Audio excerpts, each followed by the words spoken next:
This is not a single of a great man. There's a vast conspiracy in back of this. He's part of the problem that needs to be investigated. That's why it's a mass investigation.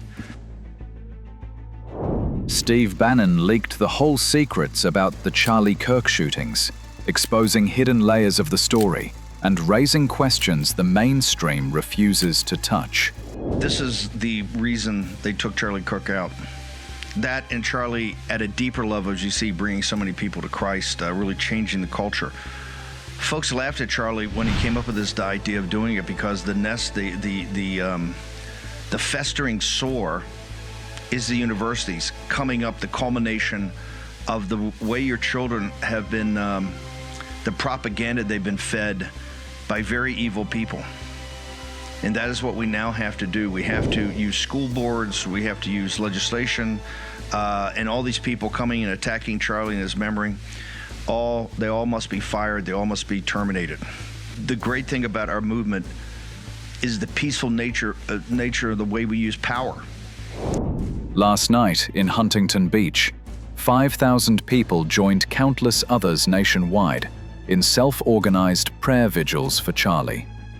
Peaceful, united, and without a trace of violence.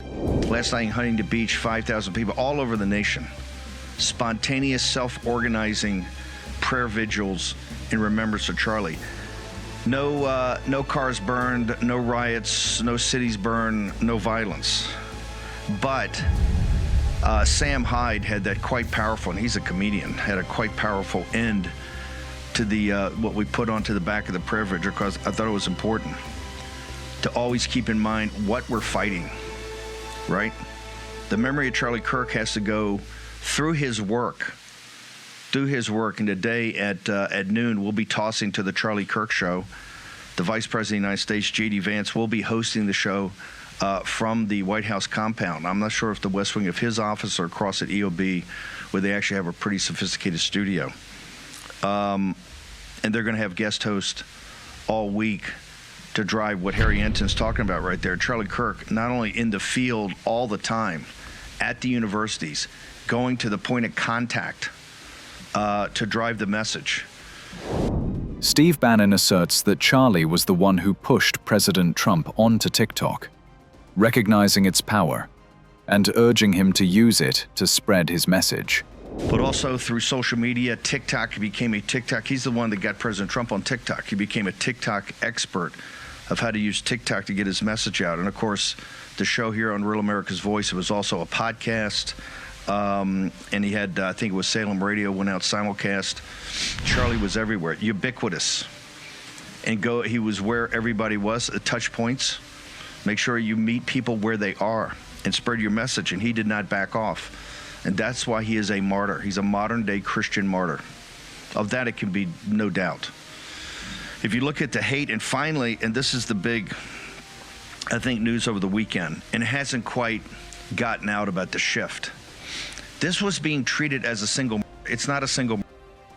This is not a single of a great man. There's a vast conspiracy in back of this. Antifa needs to be designated as a domestic organization. And hey, if you want to make it international, there's plenty of evidence of that. In fact, it came out of Europe. The trans part of this is a subset of that. That is also a conspiracy, an active conspiracy, a organization. It needs to be investigated. The New York Post has got has a great piece up. We'll put it up in a little while as we discuss this. It's now the law enforcement is now focused, and there was a lot of law enforcement that was fighting this. They want to treat it as it's not a simple. This is far deeper and far more malignant.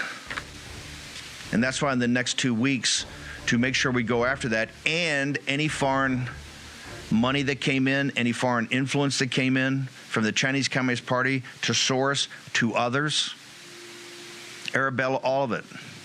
They have 3 levels. They have the first level of the Antifa, and the radicals are the kind of the foot soldiers, right?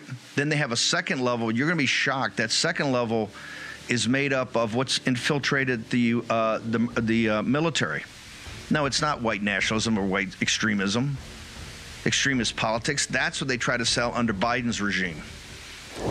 You have members of the military showing signs of radicalization, and it's clear in some of the disturbing posts about Charlie Kirk. Posts that reveal a willingness to cross dangerous lines. You have members of the military that are radicalized. You've seen this in some of the posts about Charlie Kirk, but you have many that are in there deep, that are training and working. You heard Tage Gill, that are working with Antifa and training Antifa. And then you have the top level, and that's the people that are trying to destroy this country, the financiers in the networks of globalist financiers and others that are using this to foment a civil war here in the United States of America. I think the president today is talking about calling another national emergency in Washington about ICE. I believe you can go to Portland and declare martial law, at least in that 5 or 6 block area, and clean the whole mess out. Arrest them today. As I said, the FBI should be kicking down doors this afternoon. I also don't understand, you've got this guy Cox out in Utah. I'll play a clip and I'll get to Cox after the next break. You got Cox in Utah putting out, the love interest, roommate, whatever, furry. He didn't know anything about it, but he's cooperating. Well, how do we know that? He should be rounded up and put under arrest right now as a potential accessory before the fact or co-conspirator. Cox should be investigated. Why the White House allowed, and they're saying we had nothing to do with this guy, but even the first time when Cash flew out there, why was he allowed to have a speaking role? Who made that decision? He needs to be investigated. His administration needs to be investigated. The mother works for the Behavioral Health. When you get into that thing, it's a rat's nest. Okay, and you got them putting stuff on. You've seen it all the time. We've had Brandon Showalter and Dr. Miriam Grossman and people on here for years, and Sheila, which you've done a magnificent job over Abled Child, where they're pushing these and they're pushing all this stuff on these young men. This is why the young men are revolting. Stephen points out that young men are revolting and becoming radicalized because they feel ignored, stripped of purpose, and pushed to the margins by a culture that dismisses them. This is why they saw Charlie as a breath of fresh air. Hey, I got something that can get you out of the dumps. Read the New Testament of our Lord and Savior Jesus Christ. How about that? This is why they killed him. Well, he's and a now martyr. They said, which I said, what's the odds that the guys ask? What's the odds of the guys asking the Sheila Matthews, where she's putting forward every day about how there's a radical, violent people, particularly children, striking out, as you saw in the manifesto. Remember, we don't know what the motive is. Well, you read the manifesto, the guy says, I was brainwashed. I hate myself. I want to figure out how to undo this. If I can, I can't. I got my hair, I was brainwashed. I think I got a motive, right? Which they never want to talk about because it's a racket. The governor of Utah needs to be investigated, full stop. He's been pushing this stuff for years, and now you got this Roblox, and people can put these games up. The other day, they had to go in and take them down. People were putting up games for children to play that about the of Charlie Kirk. Think about that for a second. Think of the perverted mind that would do that. Well, that's what you got in a lot of this stuff. And Cox is not free. He's not a truthful narrative. He's part of the problem that needs to be investigated. That's why it's a mass investigation. When is the FBI going to go talk to him? When are they going to roll the mother up? They're destroying our children, and they're destroying our children for money. These LGBTQ and furry sites that were all taken down instantly, got to go back to all those. It looks like it appears some of those might even put up stuff before Charlie Kirk was there.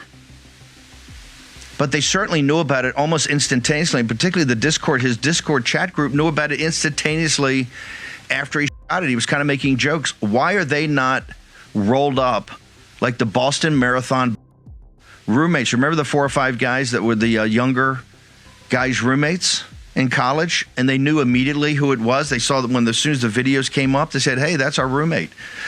They never informed police. Well, they got their doors kicked in a couple of days later, and I believe they all went to prison. If you're going to stop this, it's not going to stop until you stop it. No. You do not have the power to, except possibly in self-defense. Why is it a problem for the people in power? Because once again, it circumscribes what they can do. It sets a limit on their powers. Tucker Carlson revealed terrifying secrets about the Charlie Kirk shootings, exposing details buried from the public and raising questions the media refused to confront. Last week, within just really minutes after Charlie Kirk was shot at that event in Utah, a kind of proxy broke out over his memory. Who gets to own it? Who gets to use it? While the rest of us were still reeling in shock, trying to figure out what happened, a ton of people appeared online, not just in this country, to tell you exactly what happened, exactly what it meant, and exactly what we should do next. And you can see why. With this level of emotion, rage, and grief in the air, it's pretty wise to leverage that much energy. It's almost like power. It can be used for good or bad. And a lot of people wanted to use it. There's no question about that. So they begin telling you, Charlie for this, he lived for this, and he for that. Tucker asserts that in the crazier corners of the left, Charlie was smeared as a Nazi, a baseless label used to dehumanize him and justify hate. So the crazier reaches of the left, it was Charlie was a Nazi. And the lesson is, it makes sense. He was a bad guy who got what he deserved, and a lot of them said that out loud. Certain parts of the right immediately told you that actually this was about something completely different. You know, Charlie, for many began to say the prime minister of said that, and so did a lot of other people. Charlie was a defender of it, which he was, by the way, and therefore he for that cause.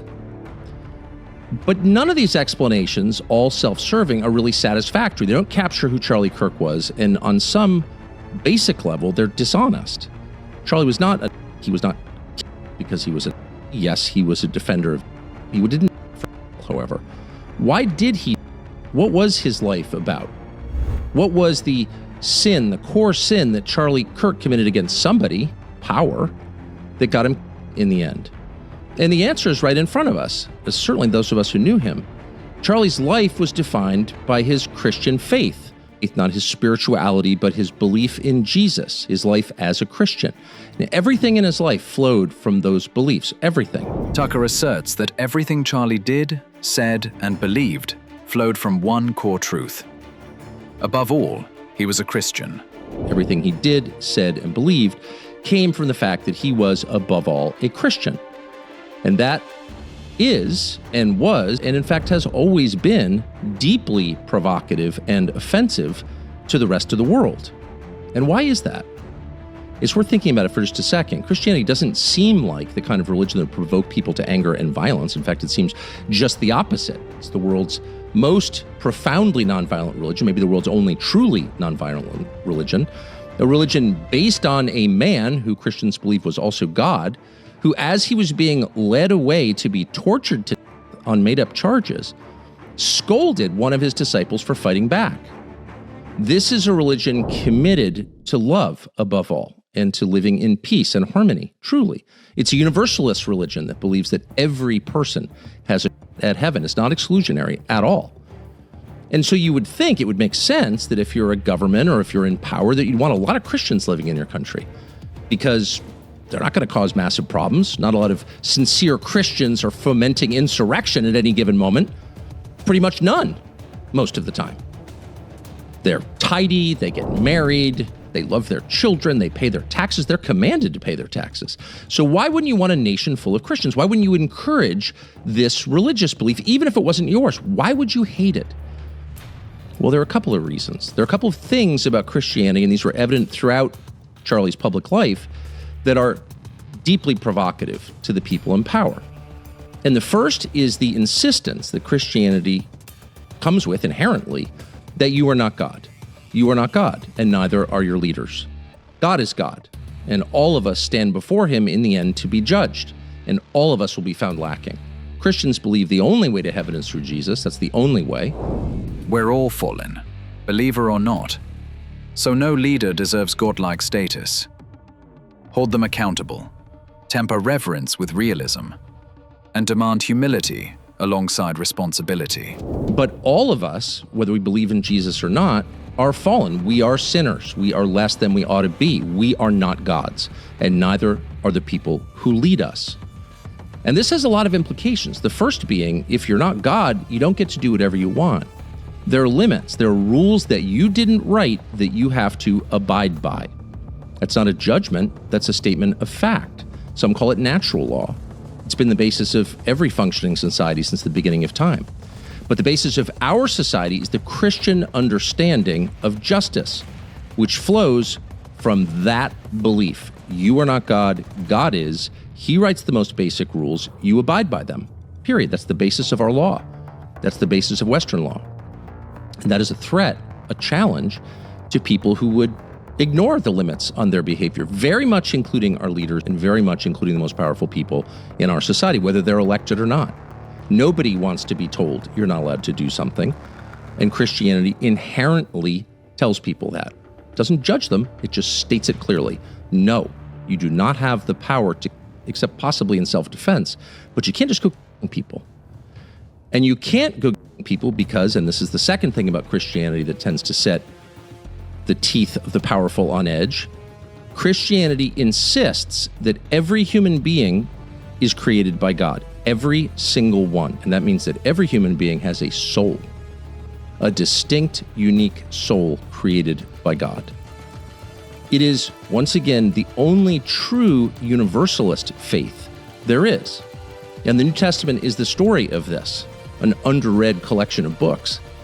That is not the story of the Old Testament. It's very much the story of the New Testament. In the New Testament, all people are God's chosen, every single one. And the story itself makes that point. The founder of most Christian churches in the early Near East was a former Pharisee, a Jew who was in charge of Christians, until he famously met Jesus on the road to Damascus. His name was Saul. It became Paul. And he is the most prolific author in the New Testament and the basis of a lot of Christian theology. And his life tells the story. Tucker claims that people can change no matter their past or appearance, because being created by God means no one is beyond redemption. People can change no matter what they look like, no matter what they previously believed, no matter where they're from, no matter what language they speak, because they are created by God. And every person, every single person, whether you like them or their relatives or the way they look or not, has that chance because all were created by God and all were loved by God. That is the basis of Christianity. That's the Christian story. And so a sincere Christian proceeds with that belief. There is no tribalism in Christianity. There is no identity politics. It's the opposite. You may prefer to be with people who look like you. That's fine. But God doesn't prefer to be with people who look like you. God prefers to be with all people because he created all people. He's the God of the universe, not just of the people you like. And that, again, has massive implications for the way that sincere Christians live and for the way that Charlie Kirk lived his life. And the first is, if other people have souls, if they, like you, were created by God, then they have freedom of conscience. You can tell them what they ought to think, but you can't make them. You can tell them what they ought to say, but you can't force them. Christianity does not convert by the sword. It can't. It requires free will. And it requires free will because it respects the individual conscience emanating from the distinct soul of every human being. And that is why in the West, which is based on Christianity, our civilization is a Christian civilization, tattered though it currently is. Collective punishment, hurting people for the sins of their relatives, is unthinkable. Because each person will stand alone as he was made before God. And every person is equal before God, fundamentally. Doesn't mean each person is equal in his ability. It doesn't mean each person is equal in the choices he makes. Of course not. But it means that every person is a human being with a divine spark inside. That is the core assumption of Christianity. And it was obvious when you watch Charlie Kirk that he believed that. Charlie's been famously quoted for the last couple of days saying he abhors anti-Semitism. That is absolutely right. And he did. He said that in public, and he said it very often in private. He meant it too. But he abhorred racism and bigotry on the basis of genetics of all kinds because he was a Christian. and he believed that God created each person. Now, why is this a problem for temporal authorities? Why is it a problem for the people in power? Because once again, it circumscribes what they can do. It sets a limit on their powers.